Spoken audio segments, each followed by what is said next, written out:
Hürmetli vatandaşlar, leksiyimizden ikincisini başlayımız. Cungu aksiya bazarda misi sezdi elişiş.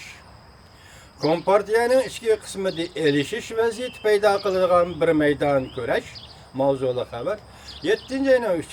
günü Cungu'ga nazar torbitide ilan kılındı. Gerçi nazaret kılış komiteti önemli tedbir bilen aksiya bazarını mukumlaştırmakçı bolgan bolsun mu? 7. ayının 2. günü Şanghay'da pay çekinin bazı 4048 noktada mağlup oldu. 7. ayının 2. günü nazaret kılış komiteti alakadar bloguda məxsus makale ilan kılıp, yaman garazdik kurukta qarğı aylandırğıçılar yani Cungunu kuruktap koyuğuçularının kılmışı aksiya bazırda pay çekten çöp ketişinin asaslık sebebidir dep görsetdi. Yani demekçi Xitay hükümeti hazır aksiya bazırda pay çek bazırda düşüp ketiş hadisesini özüden emas, özünün iqtisadi kanuniyetlerine xilaflık kılğanlığından emas, çet elge artık koyuvatdı. Yaman garazdik kişi kim? Senin aksiya bazarında payçak bağısını düşüp geçişi keltirip çıkargan kişi zaten kim? Haber mındak davamlaştırıldı. Devlet bexatarlığı tehdit geldi dep küçük mavzu koyuldu. Cungu Kompartiyasının 94 yaşqa tolgan günü arpısıdı Şanghay'da o belgeler payçak bazarında adetten taşkırı kişinin çöçtüdüğün bir oyan oynaldı. Payçak bağısı 26% düşüp gitti. Bir hesapta 17 trilyon xalq puli, bir hesapta 15 trilyon Xitay puli, bir keçidi digidek para aylanıp ketdi dollarga sunduğanda 2 trilyondan artıq dollarga beraber kelediken 17 trilyon 15 trilyon pul bir keçidi digidek para aylanıp ketdi.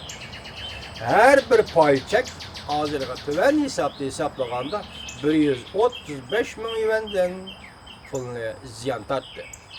Payçak bazarının gumran buluş payti yetip gelgende 6. ayının 29. günü Reis Xi Jinping Asya Meblağ Bankası geliştirmek imza koyuş katlaştı. Bu tarafta bu kişi bank kuruş kaldıravadı da o tarafta bu kişinin payçak bazarı düşüp getevadıdır. Hükümetlere bazarını kutkuzu ilişki ciddi atlandı. Şu günü düşten kiyen tuyuksuzla üsümünü düşürüş, tayyar pul üsümünü düşürüş ve pul üsümünü düşürüşten cakalıdır. Bunun maksat payçak bazarını tutup geliş ve takip geliş idi. Hatta Maliye Ministerliği trilyon yuvellik qeyrilarını kütüş meblağını bazarga salmakçı oldu. Nazaret Kılış Komitetinin bayanatçı Zhang Shaojun 7. ayının 2. günü bazardan düşüp geçişine cevap kaytırıp, yaman garazlık kuruklap koyuş payçak bazarından düşüp geçişini keltirip çıkardı. Bazar alkıp bazarda tizgilleş kılmışlarını tekşürümüz dep görsen.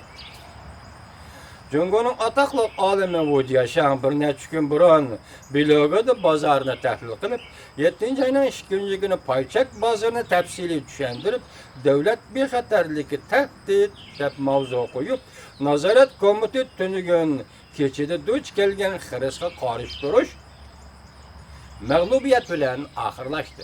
Demek nazaret komiteti payçak bazarındaki bahana düşüp yetişin tizgillep kalalmadı. Amal kılalmadı. Bizge eşip kalgаны qandaqdır, kəsbi urullar hal qılalaydıgan dairden olup çıkıp geçti. Kəsbi urullar bu işlerini hal qılanmaydı. Şanghay payçak bazarda 3800 noktaga düşüp kaldı baha. Bu hal her gizmi adetlik payçak bazardan sadır kıldıgan işler emas. Yakı bir taraf çekinip çıkallık üçün adetlik payçakta bazarda çekinip çıkallık üçün peyda bolgan iş emas. İntayın korkunçlu. Ular şunda kişini hayran kılıdığan derecede köç toplagan mı? Devlet bexatarlığı yığın çakırdığı vakit geldi de küçük mavzu koyuldu. Bu betki haber. Eğer payçak bahası devamlı düşüp keteverdiğin bolsa, bazarda ekip yürüyen pitni iğvala rast bakıt aylanır. Devamlı düşüp keteversi payçak pitni iğvala rast bakıt aylanır.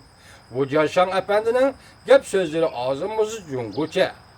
Ağzımızı bulup dursun mu Cunguç payçak bağısına düşüp ketkenliğini kimden daha birisinden görüp atılır. Biroq ismini aytolmaydi. Ko'n-ko't gap qilolmaydi. Hozir Xo'jashonning, olim Xo'jashonning so'z bilan aytganda, paychak bozorining tushib ketishini tadbirlar orqali tartibga solishda emas, balki davlat bexatarlik komitetining yig'inini chaqirib, demak shu darajaga yetgan bo'lsa, Jungoning paychak bozoridagi pul bo'sh. Nimadan derak berdi?